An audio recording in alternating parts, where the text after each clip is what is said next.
এই সরকারের অধীনে নিরপেক্ষ নির্বাচন হবে, আমরা বিশ্বাস করি সেটা। কাজে নির্বাচনের পূর্বে যতটুকু আপনার সংস্কার করা দরকার, এবং আমরাও তো সংস্কারের কথা আমাদের নেতা দেশনায়ক তারেক রহমান উল্লেখ করেছেন, এখনো বলেছেন। আমাদের সেই সাহস আছে বলেই আজকে হাসিনার মতো আমরা বলি নাই এই দেশে আবার নির্বাচন দেওয়ার জন্য, যাতে তারা সহযোগিতা করে। আমার দেশের নির্বাচন, আমার দেশের গণতন্ত্র, এটা অন্য দেশ দিবে? আমার দেশের জনগণ সেটা ফিরিয়ে এনেছে এবং সেই ফিরিয়ে আনবে। তাই আমরা জানি দীর্ঘ 17 বছর আমরা আন্দোলন সংগ্রামে আছি, কিন্তু 1 মাস আগেও এই আওয়ামী লীগকে যারা সমালোচনা করেন নাই, এখন অনেকে অনেক কিছু হয়েছেন, হতে পারেন, কিন্তু পরিষ্কার মনে রাখবেন দীর্ঘ 17টা বছর আমরা আন্দোলন করেছি।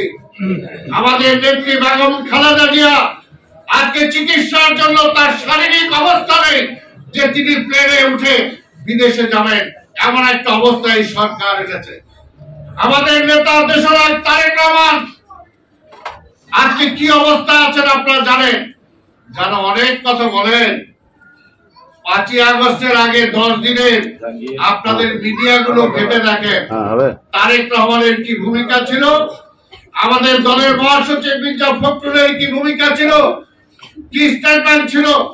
গত সেই সময় 10 দিন মামলার তালিকাগুলো খুঁজে দেখেন, কাদের নামে মামলা হয়েছে, কারা সেই সময় শিকার হয়েছেন, এবং আমাদের বিএনপির কত নেতা কর্মীকে সেই সময় শাহাদাত বরণ করতে হয়েছে। আমরা শুধু সেটাই বলি, তারপরেও আমরা বলি আমরা ধৈর্য ধরে আছি। আমরা চাই গণতন্ত্র, আমরা চাই নির্বাচন, একটি নিরপেক্ষ নির্বাচন। আমরা বারবার বলেছি একটি দলীয় সরকারের অধীনে কোনদিন নিরপেক্ষ নির্বাচন হতে পারে না।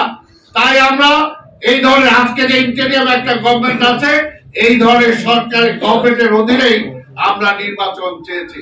তাই আমরা বিশ্বাস করি আজকে প্রফেসর ইউনূসের নেতৃত্বে যে অন্তর্বর্তীকালীন সরকার গঠিত হয়েছে, এই সরকারের অধীনেই নিরপেক্ষ নির্বাচন হবে, আমরা বিশ্বাস করি সেটা।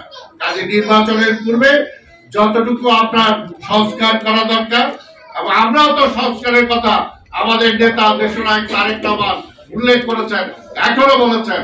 আমাদের সেই সাহস আছে বলেই আজকে হাসিনার মতো আমরা বলি নাই, তিনি বলে দিয়েছেন 2 বারের বেশি কেউ প্রধানমন্ত্রী হতে পারবে না।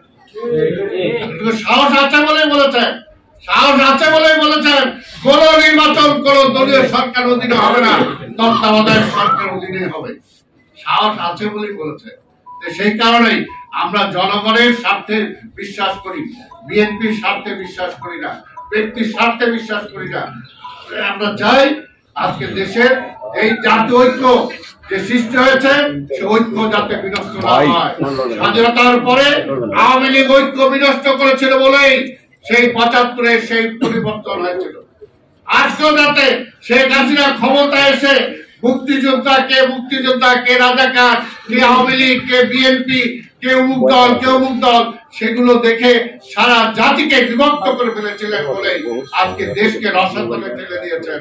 তাই আমরা বিশ্বাস করি আজকে গণতন্ত্র পুনরুদ্ধারের এই যাত্রায় আমাদের মধ্যে যাতে সেই বিভেদকে সৃষ্টি না করে, আমরা চাই ঐক্যবদ্ধ আন্দোলনের মধ্য দিয়ে আমরা যেমনি শেখ হাসিনাকে উৎখাত করতে সক্ষম হয়েছি, সেখানে ছাত্র জনতা, শ্রমিক, কৃষক, সাংবাদিক সবাই একটা অংশগ্রহণ ছিল।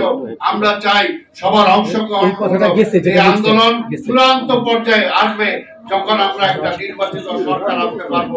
এবং নির্বাচিত সরকার নয়, শুধু নির্বাচিত সরকার আসার পরেও জনগণের যে আশা আকাঙ্ক্ষা সেগুলো প্রতিফলিত হওয়ার জন্য যাতে আমরা সেই ধরনের গণতান্ত্রিক ব্যবস্থা যদি আমরা করতে পারি।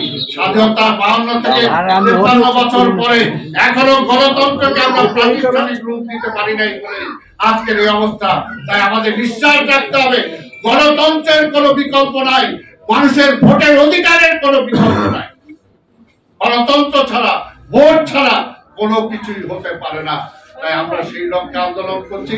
আমরা বিশ্বাস করি আজকে যারা শহীদ আছেন, সেই শহীদের আত্মা তারা অবশ্যই শান্তিতে পাবে। যদি যে কারণে আমরা তারা শহীদ হয়েছেন, যদি সরকার এই হাসিনাকে উৎখাত করেছি, এখন যদি মানুষের ভোটের অধিকার ফিরিয়ে দিতে পারি, তাদের মানবিক অধিকার যদি ফিরিয়ে দিতে পারি, তাদের মৌলিক অধিকার যদি আমরা ফিরিয়ে দিতে পারি, তাহলে তাদের সেই শাহাদাত বরণ যে তারা করেছেন সেটার মূল্যায়ন হবে এবং তখনই তারা শান্তিতে ঘুমাতে পারবে। আমি আমার বক্তব্য